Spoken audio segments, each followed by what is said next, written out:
it degrades your field degrades over time. Like I personally, like even these shows, like these are the only nights that I can really do like the late night ride out. Yeah, You know what I Friday mean? night. No, Saturday Yeah, night. No, it's we I'm don't, so yeah, confused Friday, right yeah, now. I don't know we what almost I'm Saturday though. delusional right 30 now. minutes. Yeah, you 30 minutes from now. Oh man. Well, actually, no, Eh, you're already on that side of things. That's Yeah, yeah. you're on It's, Saturday. it's 1:30 in the morning, my time. It's Yeah, 1:30 yeah. my time. It's 12:30 for me. So okay. All right, next question. Before I do, somebody asked the Cash App. The Cash App is at the bottom of the screen if you would like to donate. I know you appreciate this lengthy show. If you would like to show support, the Cash App is at the bottom of the screen. Next question, Seven. Another question pertaining to dreams. I want to ask you, my brother, is having dreams sometimes a good thing? No, I'm sorry. I'm sorry. Is having bad dreams sometimes a good thing? Why would Brother Rich ask, is having bad dreams a good thing? Well, because we build up karma with our thoughts, Seven, and based on our thoughts, things are going to come to us. You know, our vibration, things will come to us based on that. With bad dreams, my question is, they say the mind doesn't know the difference between imagination and reality. Well, maybe the mind doesn't know the difference between a dream and reality. So when you have a bad dream, does that cancel out all that bad shit you done thought? You had this dream, you got in a car accident in a dream, boom, you eliminated the karma in that dream. Now you good to go in this realm. Talk to me, I like Seven. that. You laughing. I like that. Woo! You know, I'm Yeah. not going to repeat that because I like that idea. I love to dump off any kind of negativity somewhere else beside in my prime, right? Like instead of the world. So I actually really like that, to be honest. I'll ponder it later Woo! on. That was a But I'm good one, saying huh? That was it good. runs in the mechanics of what I be playing around with for sure. Yeah. And I can say for on the other note that, man, I find that when I come out of a bad dream, oh man, I'm so happy to get this next opportunity. So in many ways, Yeah. I mean, there's some dreams that it's just like, you know, it's straight madness. And sometimes I'd be looking at the Wi-Fi, as I said, I'd be like, man, I wonder if this Wi-Fi, you know what I mean? We turn this off. But actually, I actually find it to be more of a component of the moon. Because you know where I even live, if the moon is full, like it literally will light up everything. And it's kind of interesting the role that the moon plays even in nature too, because like for many animals, full moon is like the time to be out. It's like their party time, right? And so within this, I feel like that bad dreams can, in one way, be instrumental for showing you or giving you the feeling of having another opportunity to correct some things in life. I know many have woken out of dreams and been like really grateful that what they saw in the dream didn't happen.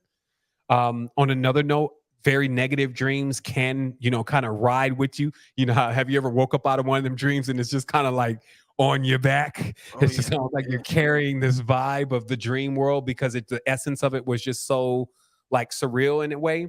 And but I also will say that that's a very, because you know I haven't really pondered it the way that you just mentioned it, but I believe that it's very plausible that, you know, if something happens over there, it prevents it from happening here, and you went through it already. And you know that could potentially be a way of clearing circumstances and situations from actually happening in this reality beforehand, because then it's Used to be Anubis. I've Mhm. heard from several other people that it used to be Tahuti. Have you heard about it being Tahuti, a Tahuti building it, Anubis? rain on their parade, but Tahuti is Thoth, and Thoth is Hermanubis. He's the god of writing in the halls of Amenti, or in that corridor. And this is why they're just trying to hide everything, because there is a library down there, and Uh, there's a halls of Amenti, and there is a portal there because the inverted part of the pyramid, right? Because it's like this on top and then like this on the bottom. So that bottom point is 0 point. This would be technically what would be that gap, and that's what I said. The median or mm, the 0 point area, the gap in the spark plug is really where you want to be. So the pyramid creates that within the geometry. It actually focuses everything down to that point, and then the Sphinx comes right there, and then the Amenti is there. So, from my understanding, the Illuminati, as we know them now, are in that area. They got that right. They've got control of the spaceport, if you may, and in there is a halls of Amenti. Now I've heard that the lion, of course, as I showed in that the design was this dog kills. You see what I mean? So they do this a lot. They betray each other. They double cross each other. It's like the way for them. And that's also even when in the male side of the reptilian stuff, that's how they do. They test their mettle in war. So they fight each other. And you see this one in the animal, right? That's why I say it's not, you can observe this in nature, and they will, the way they act. And that's the thing for them. It's kind of like when you watch animals and they're playing so rough and you're like, damn. But for them, it's playing. Right. You know what I mean? For you, it's sudden death. And you got to realize kind of like what level you're on versus, you know, where they're kind of at in their mentality. And I think that that's another issue that we have is we expect everything to think the same way that we do. And that's just not the case. You might as well take your advanced thinking and keep advancing with it. Yeah. You know, Seven, you talked about reorienting. I hope I'm saying that word right, ourselves, and your show that you did on your channel with the great mother, and us looking at up as being down, down as being up, in as being out, you know, just changing the way we perceive everything that we've been taught. Yes. In terms of us reorienting ourselves, should we also, when we analyze humanity and we analyze all these gods that we see in all these biblical books, should we also look at humanity being more godlike than the gods, and the gods being more human than humanity? How this really is all of it is inside of us. So the thing about these holographic, as they call it, holographic realities, is that it can throw you because not only they're very paradoxical, but a lot of times there is the same thing taking place in multiple instances. And so in this case, it's more of us. I never found, because all of this theism is going on in the body for sure. Like I can guarantee you that the purest form of this knowledge is happening inside you. So unless, you know, you have great guides, which we did, and we have some even now today, right? It is very difficult to go outside and find the truth. A lot of times you will find everything but the truth trying to go outside yourself. There's literally something that in the initiation, it wants you to figure this out yourself first. And I think this happens because it doesn't want if you're guided, it doesn't want other entities trying to fool you with taking credit for this enlightenment that has been caused, which happens a lot in church. Because if you say anything for 3 hours, you're going to catch the Holy Ghost. More importantly, hallelujah or something like that, you're going to find that you're going to become possessed with whatever is behind that word, because you're just changing the vibration of your whole field, which takes hours because of how dense a person can be. But you're changing the whole vibratory field to that field. And so it's like knocking on a door consistently, and then eventually something just opens up the door, and then now you're there with it. So in this tense, you know, it's definitely I kind of lost my train of thought there, but I'm basically just saying in a nutshell that we have to realize that this wow, what was the question? Wow, I mean, wow, I guess it is really getting late. Dang, they just I tried to catch it. It was gone like a dream. It was like I was asking about reorienting ourselves and looking at the gods as being more human and humans being more God. Basically, thank you. So what I was saying is that never did I find in any of this occult knowledge that it wasn't happening within, and that the highest levels of initiation that you could reach was contacting all of these family members, beings, forces, etc., inside of yourself. And then realizing actually that all of this is really about how the chakras are positioned and also what that chakra specific job is. Because remember, all the chakras got different jobs. The heart is not the spleen is not the kidney is not, but all of them are in agreement, and then they're terminated into the 5. These are known as 5 gods. Even when you get like super third eye open, you look at them and you see faces on the tips of your hands right here. And they have mouths right here where your vortex is. So right where that swirl is, you'll see there's a mouth, there's mouths there, right? Because we command from the 5. This is the hammer. This is the hand. This is what man is. Man means the hand in the ancient culture, right? Because the hand is kind of like, the hand is deep, right? Because it's doing pretty much a lot. It's doing everything, right? There's people who operate without hands, though. But let's just say this is the big part of who we are. But then we got all these other beings, right? The livers, the kidneys, the spleens, ears. All these are entities, right? So when we're looking at the star, we're actually looking at all those millions of different parts and pieces and all that. And some of them are fixed stars, some of them are big stars, some of them are suns, and all that is all positioned within the body. And then where you're at is you're like the king of the or queen of the universe, right? But your own. So the moment that you go and try to exercise your power over the external realm, you could be thwarted.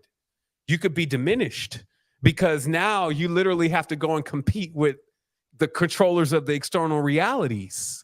Versus if you go inside, nobody is really impeding you from kicking the front door open of your own consciousness and throwing the whisperer, or the jackal, or the dweller, or whatever you want to call him today, off your throne, and then seating yourself back into your consciousness, which is, you know, like a dragon master. Like some of this is like, you know, when they Bruce Lee, they were calling the master dragon.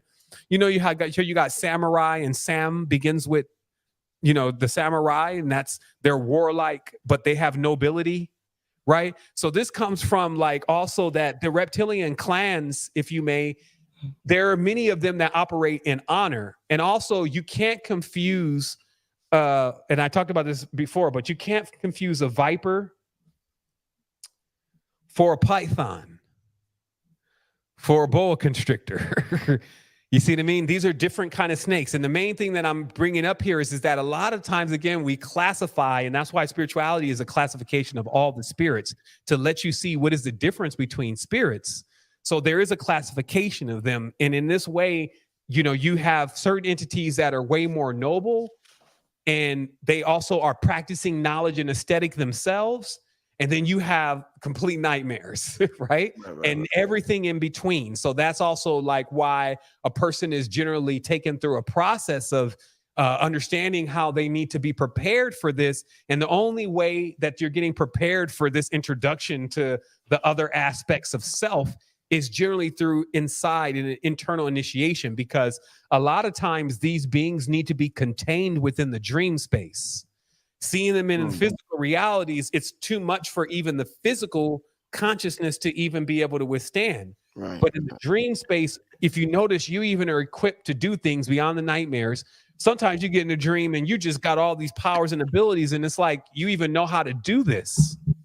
And you can deal with or absorb or go through an experience with certain life forms or whatever, and then come out unscathed and then have the knowledge. So this is the purpose of these dream worlds, and actually understanding how all this stuff is taking place within. Like I also see in many ways, like when I'm telling these stories, I do see segments of me in life, this life, thinking certain ways, certain people I knew, these kind of things. And then so I asked myself, well, why do you have so many resonances? Like you asked me the other day about Sevan, remember? And I was like, it was funny because it kind of caught me in this weird question. I was like, but at the end of the day, what I start seeing is that every life, it's like you're kind of being presented with the same decisions again. And each life, you're kind of given more power or less, because that's when you go down, you're restricted more. Right. Like you actually like come under dominion more. That's why the poorer you get, the more people can control you, right? Like the richer or the more sovereign you become, the more power you have, right? So this is like that maintenance that, you know, you got to do on yourself to make sure that you're actually climbing the ladder and not electing other gods, or as it's even mentioned in the Bible, wandering after strange gods. This means setting up like all these strange characters that are supposedly your God and your master, when you were already told, hey, all of it is really happening in here. And the only reason why we use outside, like the reason why we use that is when we're like cross-referencing or checking things that are not easy to discover within, right? Yeah. So you mentioned you keep talking about us looking outside versus looking inside. I have a question about meditation. When we meditate, we often put up pictures of ancestors, gods, deities, things of that nature. It may be an animal, you know, depending on what culture you were incarnated down here in. How effective would it be, Sevan, if I'm meditating, I'm meditating, and I put up a picture, Sevan, of Brother Rich while I'm meditating. Why? Because this is the avatar that contains everything that I hope to tap into. My ancestors, my mother, my grandmother, my higher self, God, my collective, everything is contained within this avatar. So how effective if I'm looking at myself while I'm meditating as in a picture, Sevan? I mean, I'm a big fan of self-worship. I actually have gone a little bit more deeper. What I did is I put myself or image of myself into what I call a God box. Mm-hmm. What a God box is basically where the inside the box is only mirrors. Mm-hmm. Mm-hmm. And then when you basically can see yourself across all dimensions. Like as far as you can look, you could keep seeing yourself. They call it like an infinity mirror, right? Yeah, yeah. And also, there's several things that I've created personally that have been able to drive energy back into me. Okay. Mm-hmm. One of the okay, wow, you on something right here. Okay, I'm gonna give it to you, right? You ready for it? Yes, sir. Yes, sir.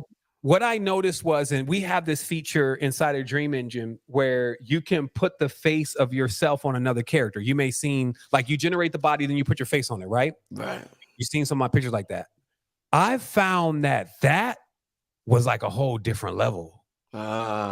Because, and I realized how it was happening, because you know me, I got to break it down. But what happens is when people see you, they see you in a certain light. Yeah. Okay. Even when you see yourself in the mirror, you see yourself in a certain light. Yeah. And when you change up your appearance or your regalia, you feel that way. It's like you dressing up in, whatever you call it, like you're down, the tuxedos or whatever it is, your dashiki or whatever, where okay, it's prom night, basically. Yeah. And then you kind of see yourself in that light, right? So imagine having all these images that was you depicted in this higher light. What I believe happens is not only when people see those images, they start projecting, I can prove this is real. They start projecting like, oh, that's him. And they lose that idea of the lowly version of you that they're so familiar with. Yeah. And they install this new projection in their mind. So every time they see you as that and not as like this normal person, right? Right. Another thing that I wanted to mention earlier, and I was going to forget, but like, for instance, this is one of the devices that I created. It's called the Cosmic Watch, right? Oh, that looks powerful. What's that?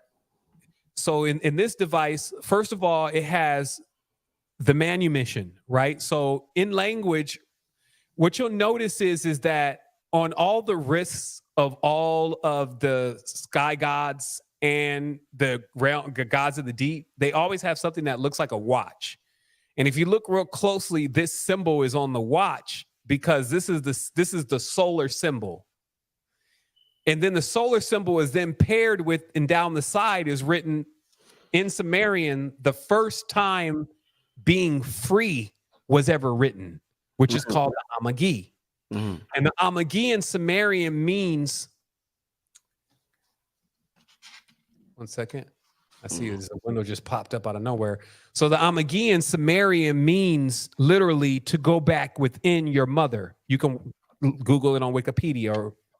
And what this means is that the only time, because they basically found out that the reason why many beings were being held on the planet was because they were in debt. Most of them were in debt to spirits, because remember that started happening. And so the manumission was created because they knew that the only time you can truly be free of debt was to go back into your mother's womb, because there was no debt there. Okay. And then also underneath this is metamaterial. So I started finding out that these languages do break down into shapes. We call them cymatics.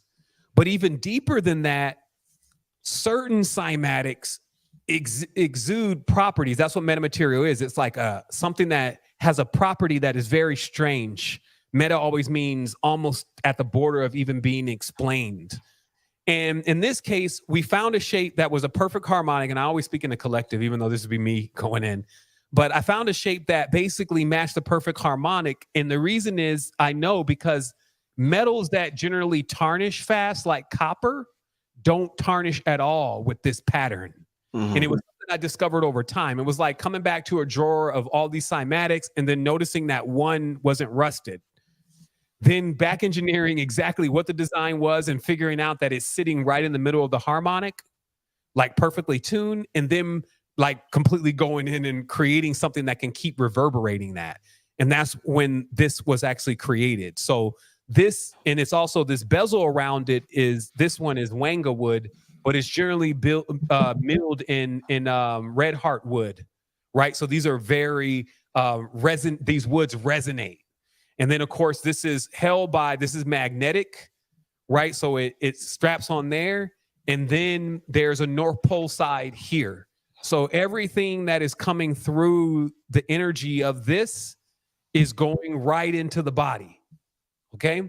So what I'm talking about is just to allow that to be a part of the question here, is that we're talking about resonances, right? Because you say, hey, if I put this of myself, all of that is based on resonances, and the more powerful resonances, which words used to be powerful resonances, but the more powerful resonances that you have, the more it adds energy to your energetic field. And that always has to come with the disclaimer of grounding, right? Because ground is amplification. And then lastly, like you see this is the vector equilibrium.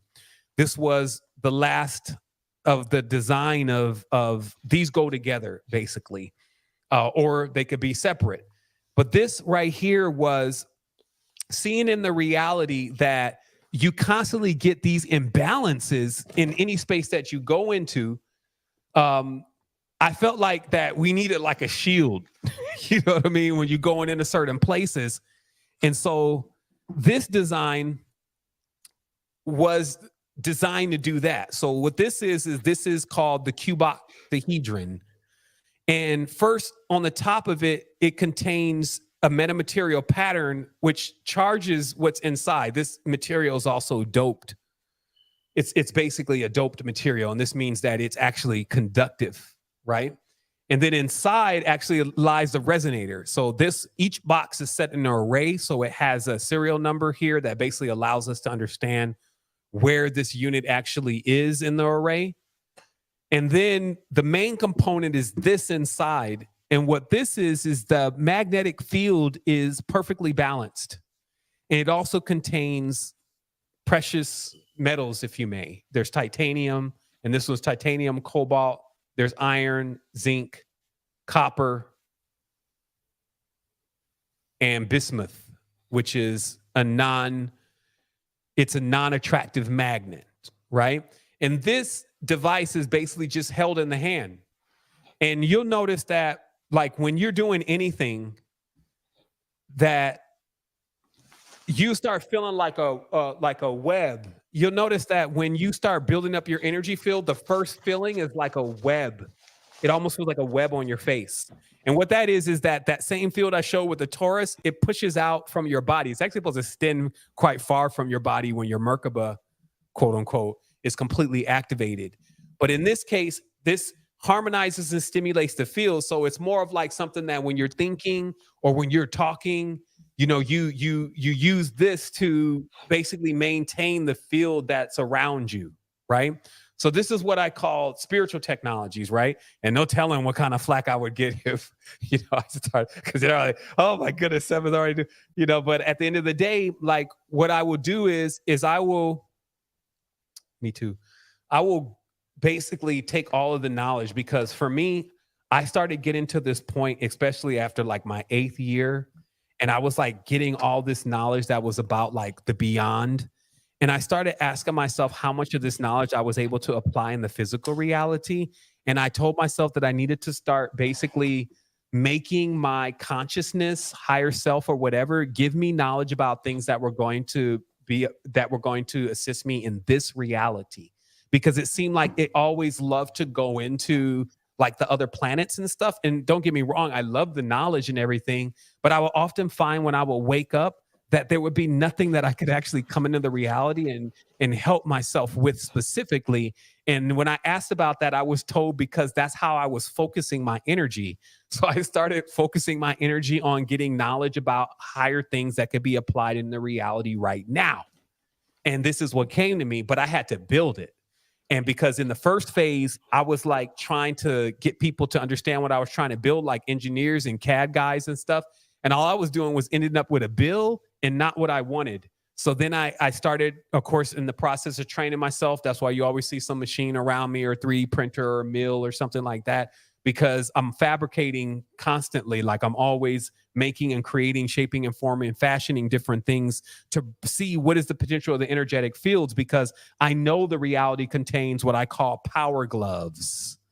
These are quirks in the reality. Like we had one before where I had this house, and in the room there was a dome. In the room was domed, and it turned out that underneath this room, they were going to make a wine cellar, but they decided not to. But the area was still hollow, and you never knew it because they put a floor over it. But somehow when you got in a certain point of this room and you talked, you couldn't hear your voice, but the person in the room could. And it was like you were talking in their head.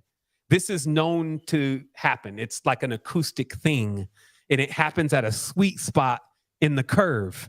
And so those kind of things and many more piqued my interest to realize that, hey, these folks be running around here acting like they discovered everything already, but really they haven't. After all, they're pretty ignorant.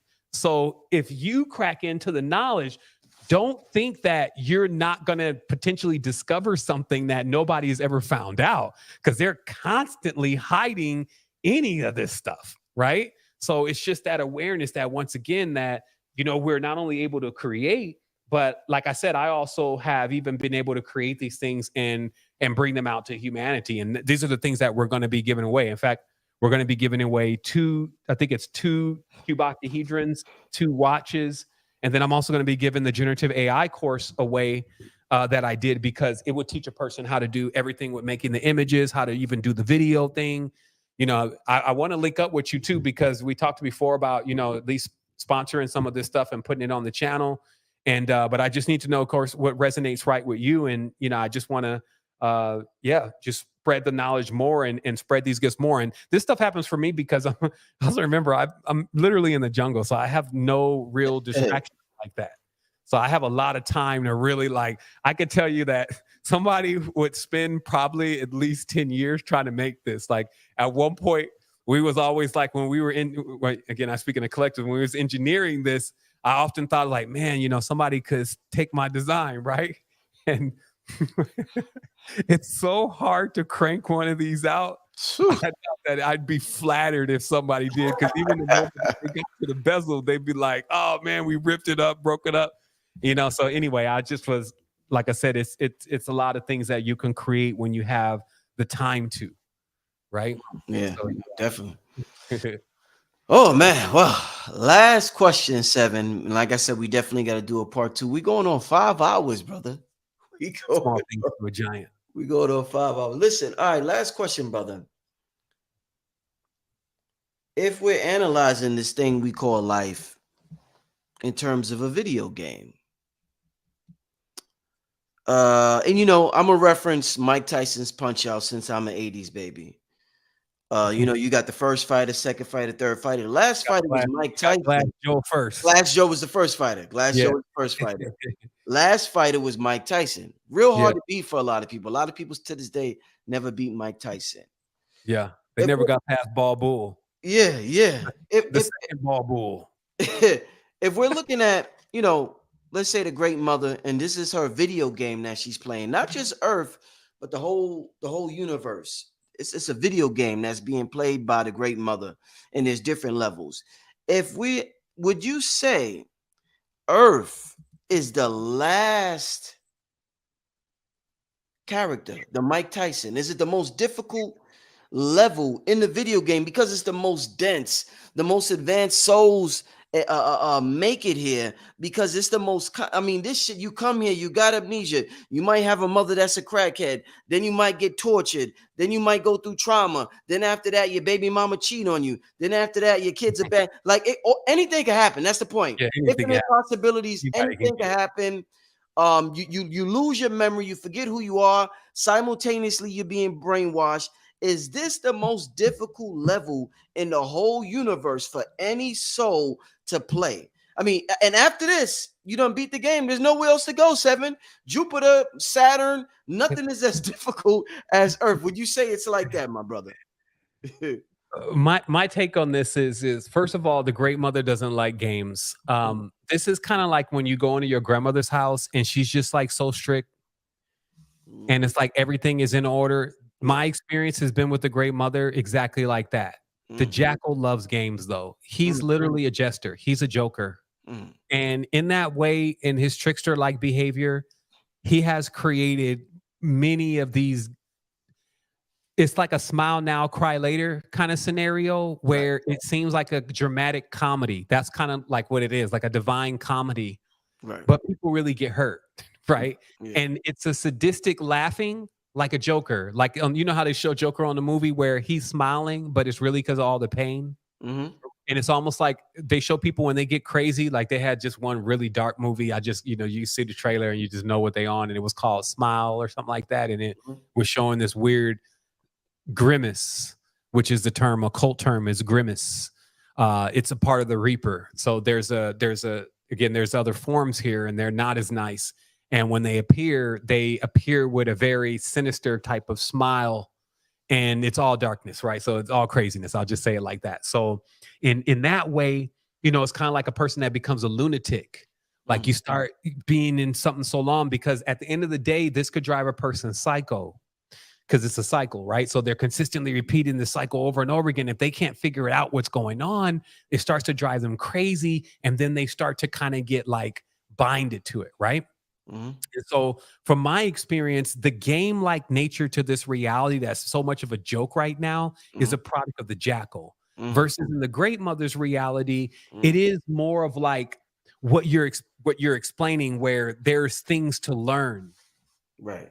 So what this is what they call the lamb on the path. It's like you kind of left the path and now you're kind of in Wonderland. But when you return back to the path and you continue your journey. And this journey, it consists of like walking through the halls of your ancestors and absorbing all the wisdom and the knowledge that they have. So in Earth is still one of the ancestors, or even the jackal is one of the ancestors.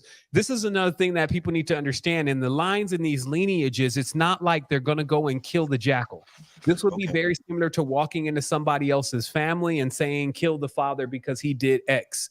You don't even have the rank to do that. Like, so it's like a highborn being killed by a lowborn is not really even approved in that way, right? In the whole scheme of things with the royal families and holy families and this kind of thing, right? So this could perpetuate for quite a bit externally. Internally, you have really a lot of power unless you fall out of power. And that's what we were saying about the hereditary passing, of where somebody can kind of like doom you a little bit, like your mom can doom you a little bit, and you have to kind of swim. That's why we have a saying around here, keep swimming. And what we're talking about is getting to the surface, because a lot of times people are looking to even get to zero again, because where they're at is like -30 in the degrees, right? Their base, lo-fi, right? So they're really low in their frequency. And, and versus not saying low frequency is a bad thing. There's a lesson there. Sub infrared is the realm. You could see them if you weren't exposed to light for 2 weeks, you could see the other entities. They live in the sub-red realm, what they call it, infrared, right? They're infrared, literally. That's actually what you see them. They move around like red shadows. You see what I mean? And if the more you don't be exposed to light, because your pineal gland closes when you're exposed to light. And that's why you should understand kind of like the whole role of light in a reality is actually to blind you. That's why they call it blinded by the light. Right. And so when you're also remember the sun, remember I said it's still more like the great mother's principle, because it's like those are the machinations that are dynamos. But this is not the same sun. This is the sixth sun, right? So the sixth sun, in this case, all these suns roll through like processors in the morning. Right. They're CPUs. So when they come through, they process what's in the cloud. That's where they stole that from. The sun it comes forward and it has creatures. I can't tell you what they are. I've seen them before. And when they come, they run and they gather the cloud. And what you can see the cloud is like when a person is dreaming, they build a cloud. Okay. And all of the dream is in that cloud. Then when the sun comes in the morning, it sends, they say they go and they come. That's the only thing I've ever read. They go and they come. And when I witness them, they're like dogs in a way that they go and they get a cloud and then they bring it back to the processor. And they're more like, look. And then the processor acknowledges it and it absorbs it. And then it goes and runs again. So it's almost like a way of fetching everything that everybody has been dreaming about that night. And the sun processes that like a CPU. Right. So in conclusion, I kind of see everything to be still within this divine design of you got the jokers and the tricksters and they exist on one level. They call them like when you take any kind of substances, you see them first. Okay, people, how this works, because you can always prove this stuff that I'm saying. Mm-hmm. When you first take DMT, the first thing that happens is the ground seems like it's moving. Mm-hmm. So if you're on the beach, you'll watch the sand go like this. If you're in the jungle, you'll watch the ground move. And this is because what you generally activate first is the root chakra, and the root chakra corresponds to the ground. And because your root chakra is now moving, it looks like the ground is moving. Okay. Mm. However, as you keep going on more and more journeys and the Kundalini starts rising, the ground stops moving and other things start moving. Right. So this is an indicator that wherever your Kundalini is residing is what you're going to see animated when you enter into these higher states of consciousness, right? Or into any altered state of consciousness where, you know, you're now utilizing your spiritual vehicles and your spiritual capacity. So what this equals is it equals the ability for you to, yeah, I mean, I guess I kind of explained it all there. It's like you have now like these vehicles that allow you to move in and through different spaces, but based on the levels. And that's why I was showing before that the jackal, he inverted himself and he became the external genitalia Tubal Cain. So, of course, when you activate the root chakra, also, if you notice, the first thing that you see, even when your eyes are closed, is it looks like a kaleidoscope of jokers. Anybody who's gone on DMT, everybody sees it. Most people don't know what it is. It's like a kaleidoscope of jokers, and it feels like they're so close to you that they're like humping your face, and it's very uncomfortable because you're like trying to not see them, but you see them when your eyes close because your third eye is open. This is the joker. This is the jackal. This is the root chakra. So it's because that world is built there, and this is where you're at. You see what I mean? So if you take that knowledge and you use celestial mechanics, as we call it, this is where you're at. Technically, when you first begin, you kind of start off in the median or in Midgard. So technically, think about where you're at. When you cross land, you got the deep, which is more like your legs, right? And it's going way down there. And then you got all the way up here to the top, which is like that realm that I told you that's just like all white and everything sounds really high pitched. Mm-hmm. But where you're at is you're on Earth. You're in the median. Where Earth is a median, as I mentioned in my last conversation, is where all of the gods settle their disputes, or all the family members settle their disputes. Like it's like a sovereign in a courtroom. When something is decreed, it doesn't happen to that sovereign. We don't punish that sovereign. It happens to the species he's connected to. That's how they figured that out, right? So they don't war and fight amongst each other. It all happens down here in the median. This is the mediation zone, right? And so because of that, if what you're saying, to put what you're saying in perspective, technically this gets complicated the more you drill into, like, basically the more distorted or further away aspects of the reality from self. That's why it seems so difficult. Baby mama leaving, all this stuff crazy going around you. Like I said, like it gets to a point where you can't even imagine where all this stuff is coming from because you got so many crazy things going on. But what you'll notice is when you get your life together and you have a moment to stop and remove like stimulation, and like I did that when I came to Costa Rica, Mm.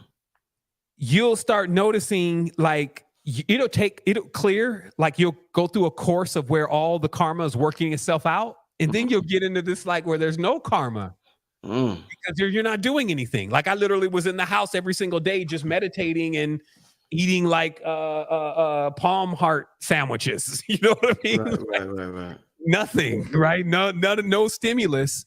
And in that, I never had like so basically, if you don't do nothing, nothing happens. Right? If you do great things happen. If you do bad things, expect it. It's going to come around at some point.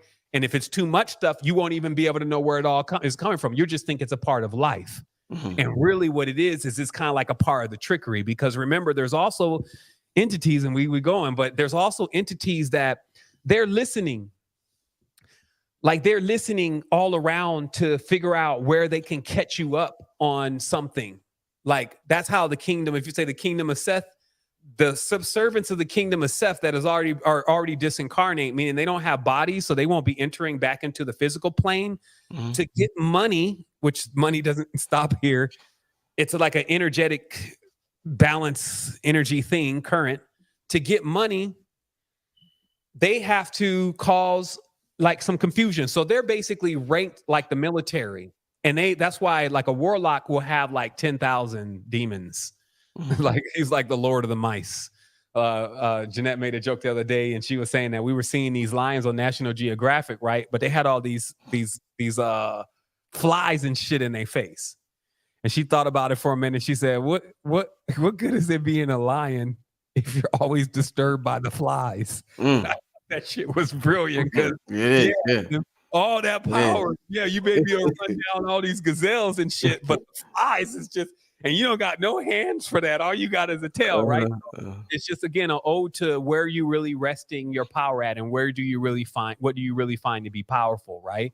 And so, yeah, that's the story of this, is that if we see how the design is, we'll actually understand that the more you clear your field of stuff that you just know is going to enter you into confusion, the more you start getting to, like we say, give me to ground zero, like at least sea level, so I can poke my head out of the water. Right. Because when you're in the negs, there's all types of restrictions and confinements there, even jail.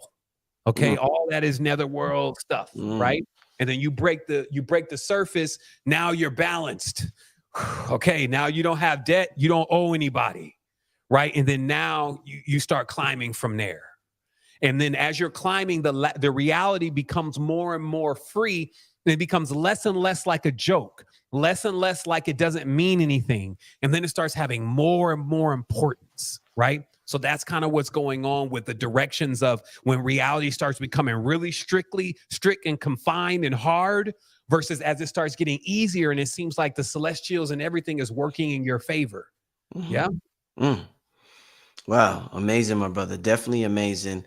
Hey, I'm scared to ask another question because we might go another hour, brother. we might we might be here. Oh man, wow, what a lot, man. I'm gonna go back, take some notes from tonight. We did a high five right here. So what is that? 5 hours and 22 minutes. Yeah. Listen, man, I definitely appreciate it. We got to do a part 2, Sevan. Got to do a part 2. No doubt. That's almost like a quarter of a day. Leave your website. When you started showing your stuff, them gadgets, man, the people was like, where can I get that at? Tell the people about your website. I found out that hydrogen is like a game changer. And there's so much research, like real doctor, like .gov research on getting hydrogen in the body to fix everything. And apparently, in conclusion, if I summarize it, which I will, what it's doing is it has a way of teaching all of the other molecules in your body what they used to be.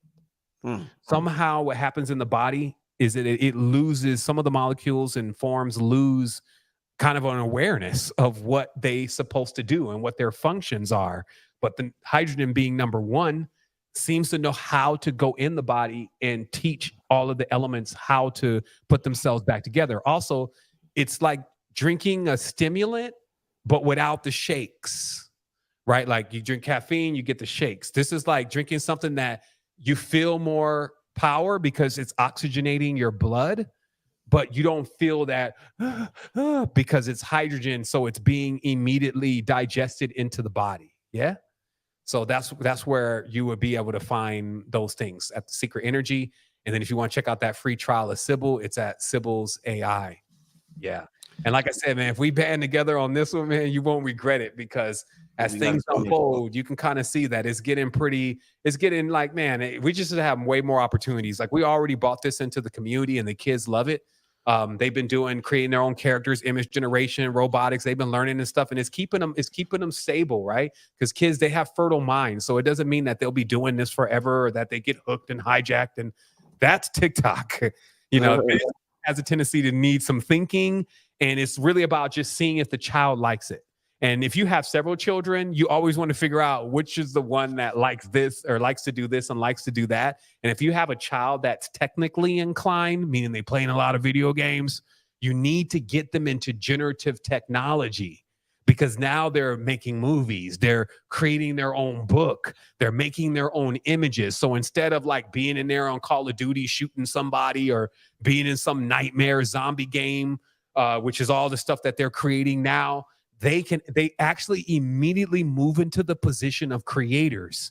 And that's why it's called generative technology, because right away you're getting an add to value. You're able to generate something. Like, you generate that image is yours right there, right? So then you got all these naysayers, you shouldn't do that and all that, but you didn't had your book complete. You could have started an art gallery. You could have done all these different things that could have put a rocket on your back and taken you out of the clutches of GINDJAB, right? But that's not going to happen with a person not being extremely focused and understanding their purpose. So that's what it is. And also just remember, we're here as the mentors, we're pillars. There's others that are here. Obviously, you got Brother Rich. You got so many brothers, like I always see in this channel. Like, I catch it when I'm in. Don't be surprised. You'll be seeing me in the chat all the time or something. And I'm there. I'm always absorbing and listening and learning. And so I'm always elated with what's going on in this space. And I'm always of service. So at the end of the day, you know, anything that needs to happen, you can always count on me. I just say in the future, we need to have at least one of us. Hopefully there's 10, 20, but at least one of us that really understands and is looking out for us of what we're doing as things continue to unfold, right? I agree. I definitely agree, my brother. Somebody else can slide up in that position, which you can get. Yeah. All right. So that's what it is, family. Much love. Hey, I think I'm definitely gonna have to get that cosmic clock. I'm on your website. I see the. Hey, man, I might have to do something special for you, man. Just hit me up, man. Hey, man, I'm gonna hit you up tomorrow, man. I got to get that cosmic clock, y'all. Yeah, man. You know, I'm gonna hit up. It's the Sevan minimum. It's a beautiful collection piece. Like, yeah. That's gonna go. That's gonna go good, man. Yeah. I'm feeling that thing, you know, in the light or blind cats. Oh. Indeed. You know, turn the stone now. Oh man. Oh man. Wow. Hey, what a show, Sevan. I want to thank everybody. Thank you. I see a couple of people still sending super chats. Thanks for everybody who shows support just by watching. Number one, that's support. And for those who also show support by donating with the super chat, hitting up Sevan's website, everything I got going on is definitely well needed. But I definitely appreciate y'all staying up to, if you're on the Eastern time. Yeah, it's 2:21 in the morning my time. So in here, everybody was riding out. We give thanks. Yeah. And I'll remember on Sunday, I'm gonna come on tomorrow. What is it? No, excuse me. I'm gonna come on Sunday at 11:30 Central Standard Time. And then 30 minutes later, it's all going to open up. So if you want to be in there, like in the beginning, it's going to run for 7 days, the quest. Check me out. Like, you can see it on my channel or whatever. You'll see that I'm going to come in and I'm going to kind of launch it all off. You can also register now. You'll see the links. And yeah, we just showing love. Like, that's all we do. We keep building, like, stay positive. Like, I'm always on the positron side. My angle is slightly bent towards the positive. And that way I can keep putting up. Hey, with that being said, this is Brother Rich, Sevan Bomar. Thank you once again to everybody. Appreciate, and we signing out, family. See you next time. Peace. Yeah. Let me finish. Exactly. Thank you for bringing me back into the awareness. So, where does this pentagram come from? So, if you look at the hand, right? So the hand is also 5. And the pentagram also is 5. Mm-hmm. And this is also phi, which is PHI, right? So it's an actual geometry, or it's called the sacred cut. So it's an actual geometry that is being used to actually create the body. So in this respect, this is also called the R, which is AR, which means a hammer, a light hammer. And what this is synonymous to is that the hands themselves are gods. And sometimes you can witness this, you know, if you really are blowing open the third eye and you look at your hands and you'll see that each finger is a god. Because what happens is that the gods, they're focused at the point of the spiral inside of your finger, because they're like in themselves the minotaurs inside of the maze. So again, when these halves and parts of the body are all working together, then they're actually building something and creating something. And this can seem to be magic. So it's like what exactly the body is when you pull off the GUI or the layer of what you're calling the reality, what's really existing underneath there. And then when you start seeing that, that's of course now like introducing you to principalities. It's introducing you to things that are like why things are the way they are. Like that's kind of why when you get to that. And that's why it does have a lot to do with enealogy. It does have a lot to do with the archetypes, because you start seeing that, wow, this thing is alive. It actually has a personality.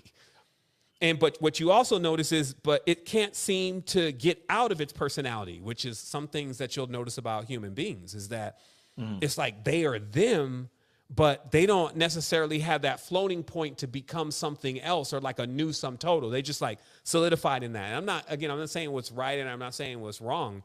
I'm just saying that technically, if you need to become everything, which is the quest here, because that would be to return to the original self, because you are all, then you would need to go through these processes and procedures of basically being able to connect into, you know, yourself and who you truly are in a balanced way. And if you constantly had nightmares going on in your mind about what you thought everything really was and who you thought you were really going to meet and what you think their power really is and all that kind of stuff, and then you just kept manifesting madness inside of your mind, you will not even really be able to travel.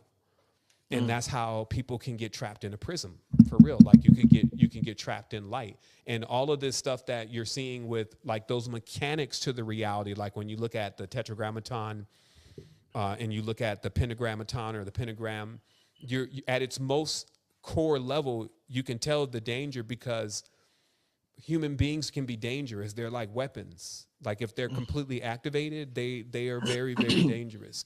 And so it is one of those things where it's like your parents are not going to give you the key to the vehicle so that you can wreck yourself into a star, basically, if you're guided. But there are misguided beings. And so what we also look to do is we look to guide the misguided beings. That's like called a lighthouse, right? So it's like you shine a beacon, you give an example, you set a mold and then a template, and then you say, hey, you know, this is a way to make it from where you're at into the next level of the ladder. Because the thing about the ladder is that, and that's why you always got to respect even the netherworld and all that kind of stuff, is because when somebody is ready to climb, the next step needs to be there, no matter where they're at. But if you remove that next step because you didn't approve of how it was, because you felt like it was evil or whatever, what you're doing is you're not giving the beings that are in a step below that the opportunity to keep rising. But it does also say that, behold, I saw the ladder going up and down. That is a very, very cryptic message, and it is very real that there is things ascending and descending. And this is why, unless you have a true eye, you cannot judge. You have not reached the state of being a real judge, because you will judge wrong.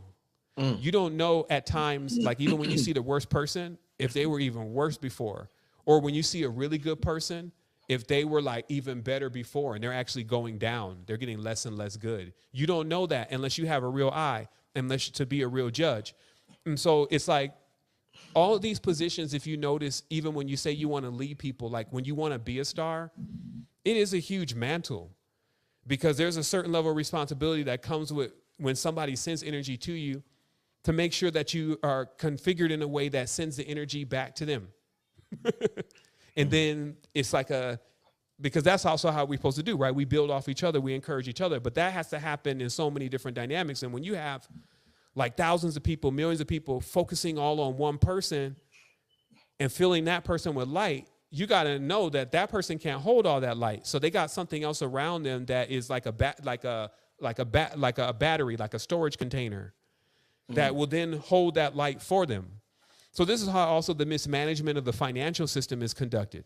So, because a person then gives up all of, like you got millions of people giving up all their light to one person, and then you got all that light concentrated in that one being, and then you got that being trapped in an inverted pyramid generally, right? Yes. So then all the power, and this happens in money, right? Because there's a denominator, right? So now all that person's got $300 million of everybody's money.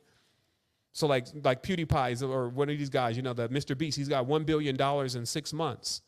That was like $2, $3 at a time, but with millions of viewers and even kids in India, everybody just giving their last, boom, this guy becomes a billionaire. Now, the thing is that, you know, like I know, if I gave you $1 million, the streets would feel that.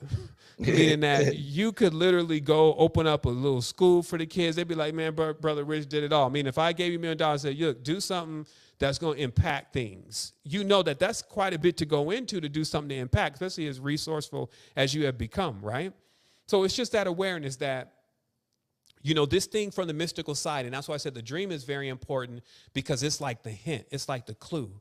It's letting you know, hey, something is really like, if you can think about the feeling of magic and mystical stuff, the easiest touch point to that and your awareness of that is a real thing is the dream.